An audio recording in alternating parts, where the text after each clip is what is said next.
السلام علیکم ورحمۃ اللہ وبرکاتہ۔ سامعین کرام، امام علی مقام حضرت امام حسین رضی اللہ تعالی عنہ کی شہادت کے بعد جب اہل بیت کو قیدی بنا کر یزید کی طرف روانہ کیا گیا تو اس کے بعد کیا واقعات پیش آتے ہیں۔ جب اشقیاء کی جماعت امام علی مقام کے سر مبارک کو لے کر پہلی منزل پر ایک گرجا گھر کے پاس رات گزارنے کے لیے اتری اور باروایت علامہ سبان شراب پی رہی تھی تو ایک لوہے کا قلم غیب سے نمودار ہوا جس نے خون سے یہ شعر لکھا، جس کا ترجمہ ہوتا ہے: جنہوں نے حضرت حسین رضی اللہ تعالی عنہ کو شہید کیا ہے، کیا وہ اس بات کی امید رکھتے ہیں کہ ان کے نانا جان صلی اللہ تعالی علیہ وسلم قیامت کے دن ان کی شفاعت کریں گے؟ اور بعض روایتوں میں ہے کہ دیوار پر یہ شعر پہلے سے لکھا ہوا تھا۔ بدبختوں نے جب دیکھا تو بہت متعجب ہوئے اور گرجا گھر کے راہب سے پوچھا کہ یہ شعر کس نے لکھا ہے اور کب کا لکھا ہوا ہے؟ راہب نے کہا، کس نے لکھا یہ تو مجھے نہیں معلوم، البتہ اتنا جانتا ہوں کہ تمہارے نبی کے زمانے سے 500 برس پہلے کا لکھا ہوا ہے۔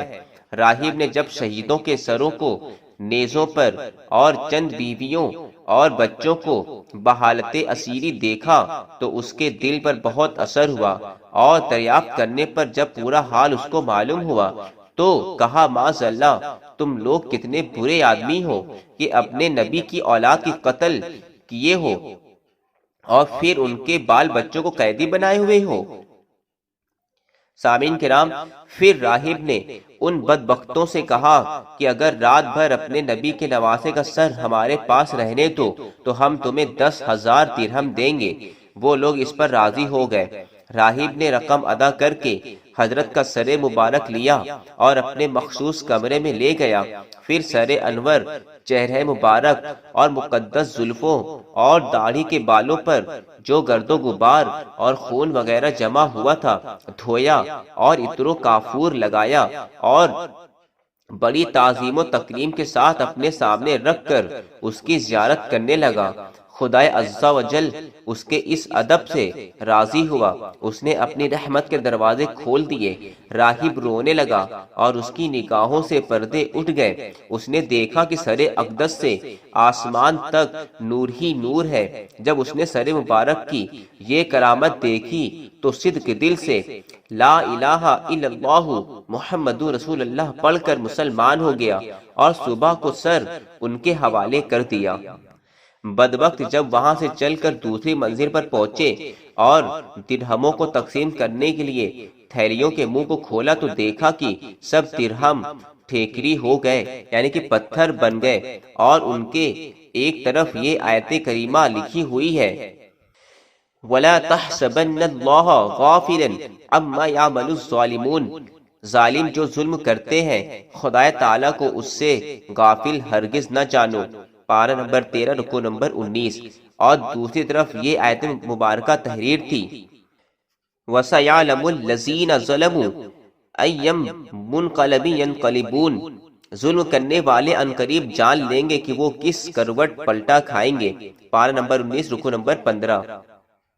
سامعین کرام، جب یزید پلید کو معلوم ہوا کہ اسیران کربلا اور امام حسین وغیرہ کا سر عنقریب دمشق پہنچنے والا ہے تو اس نے پورے شہر کو آراستہ کرنے اور سب کو خوشی منانے کا حکم دیا۔ رسول اللہ صلی اللہ تعالی علیہ وسلم کے ایک صحابی حضرت سہل رضی اللہ تعالی عنہ تجارت کے لیے ملک شام آئے ہوئے تھے۔ جب وہ دمشق شہر میں داخل ہوئے تو انہوں نے دیکھا کہ سب لوگ خوشی مناتے اور باجے بجاتے ہیں۔ انہوں نے لوگوں سے اس کی وجہ پوچھی تو بتایا گیا کہ اہل عراق نے حسین ابن علی کے سر کو یزید کے پاس ہدیہ بھیجا ہے، تمام اہل شہر اسی کی خوشی منا رہا ہے۔ حضرت سہل رضی اللہ تعالی عنہ نے ایک آہ بھری اور پوچھا کہ حضرت حسین کا سر کون سے دروازے سے لائیں گے؟ کہا، باب السعد سے۔ آپ اس کی طرف تیزی سے بڑھے اور بڑی دوڑ دھوپ کے بعد اہل بیت تک پہنچ گئے۔ آپ نے دیکھا کہ ایک سر جو رسول اللہ صلی اللہ علیہ وسلم کے سر مبارک سے بہت زیادہ مشابہ ہے، نیزہ پر چڑھا کر رکھا گیا ہے۔ اسے دیکھ کر آپ بے اختیار رو پڑے۔ اہل بیت میں ایک نے پوچھا کہ تم ہم پر کیوں رو رہے ہو؟ حضرت سہل نے پوچھا آپ کا نام کیا ہے؟ فرمایا میرا نام سکینہ بنت حسین ہے۔ انہوں نے فرمایا اور میں آپ کے نانا جان صلی اللہ تعالی علیہ وسلم کا صحابی ہوں، اگر میرے لائق کوئی خدمت ہو تو حکم فرمائیے۔ حضرت سکینہ نے فرمایا میرے والد کے سر انور کو سب سے آگے کرا دیجئے تاکہ لوگ ادھر متوجہ ہو جائیں اور ہم سے دور رہیں۔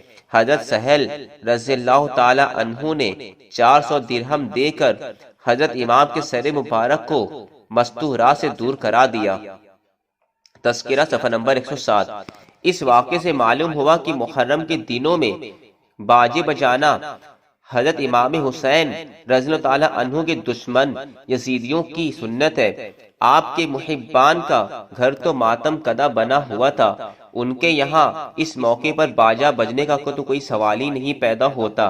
البتہ امام کی شہادت کی خوشی میں یزیدیوں نے بجایا تھا، مگر اب امام عالی مقام کی محبت کے دعوے دار بجاتے ہیں۔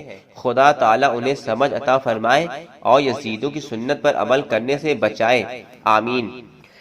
سامعین کرام، قافلہ عراق میں سے جو شخص سب سے پہلے یزید سے ملا وہ زہر بن قیس تھا۔ جب اس نے شہادت حسین کی خبر یزید کو سنائی تو وہ آپ دیدہ ہو گیا اور کہا کہ میں تمہاری اطاعت سے اس وقت خوش ہوتا کہ تم نے حسین کو قتل نہ کیا ہوتا۔ تبری جلد نمبر 2 صفحہ نمبر 290۔ پھر شمر ذل زوسن اور محجر بن ثعلبہ آئزی سب کو لیے ہوئے یزید پلید کے دروازے پر پہنچے۔ معجر نے بلند آواز سے کہا ہم امیر مومنین کے دربار میں بدترین اور ملامت زدہ شخص کا سر لے کر آئے ہیں، معاذ اللہ ثم معاذ اللہ۔ یزید نے یہ سن کر کہا سب سے بدتر اور ملامت زدہ وہی شخص ہے جس کو محجر کی ماں نے جنا ہے۔ پھر وہ اندر داخل ہوئے اور امام علی مقام کے سر مبارک کو یزید کے سامنے تست میں رکھا۔ یزید سر انور کی طرف متوجہ ہوا اور کہا اے حسین، واللہ اگر تمہارا معاملہ میرے ہاتھ میں پڑتا تو میں تم کو قتل نہ کرتا۔ مروان کا بھائی یحییٰ بن حکم اس وقت یزید کے پاس موجود تھا۔ اس نے 2 شعر پڑھے جس کا مطلب یہ ہے کہ ابن زیاد کمینہ اور کھوٹے نسب والے نے اس لشکر کی قرابت زیادہ ہے جو زمین تف کے پہلو میں قتل کیا گیا۔ سمیہ کی نسل تو سنگریزوں کی تعداد کے برابر ہو گئی اور بنت رسول اللہ کی نسل باقی نہ رہی۔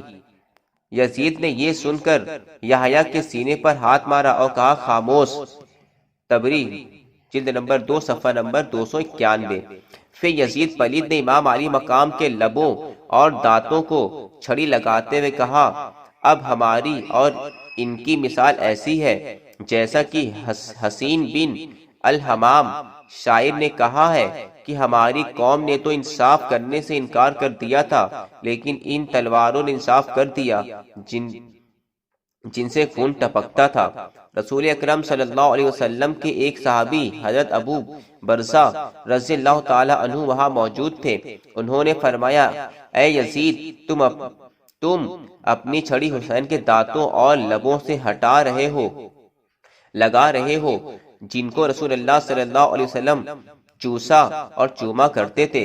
سن لو قیامت کے دن تمہارا حشر ابن زیاد کے ساتھ ہوگا اور حسین اللہ کے رسول صلی اللہ علیہ وسلم کے ساتھ ہوں گے۔ یہ کہہ کر وہ دربار سے اٹھے اور چلے گئے۔ تبری جلد نمبر 2 صفحہ نمبر 291۔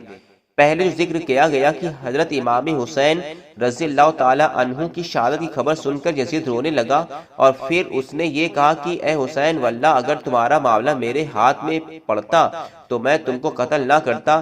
ان باتوں سے بظاہر یہ معلوم ہوتا ہے کہ وہ حضرت امام حسین کے قتل سے راضی نہ تھا، لیکن حالات بتاتے ہیں کہ یہ اس کی سیاست تھی تاکہ ہماری بدنامی نہ ہو اس لیے کہ اگر وہ واقعی راضی نہ ہوتا تو ظالم ابن زیاد اور ابن سعد وغیرہ قاتلان امام حسین سے ضرور مواخذہ کرتا اور ان کو سزا دیتا۔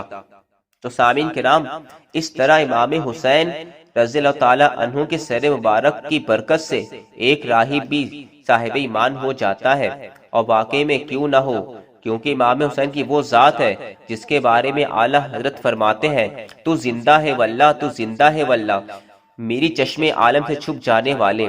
سامعین کرام، اس کے بعد اہل بیت کرام کا مدینہ منورہ کیسے واپسی ہوگی وہ واقعہ بیان کیا جائے گا۔ اس ویڈیو کو اپنے دوستوں میں ضرور شیئر کریں تاکہ ان کے علم میں بھی مزید اضافہ ہو۔ السلام علیکم ورحمۃ اللہ وبرکاتہ۔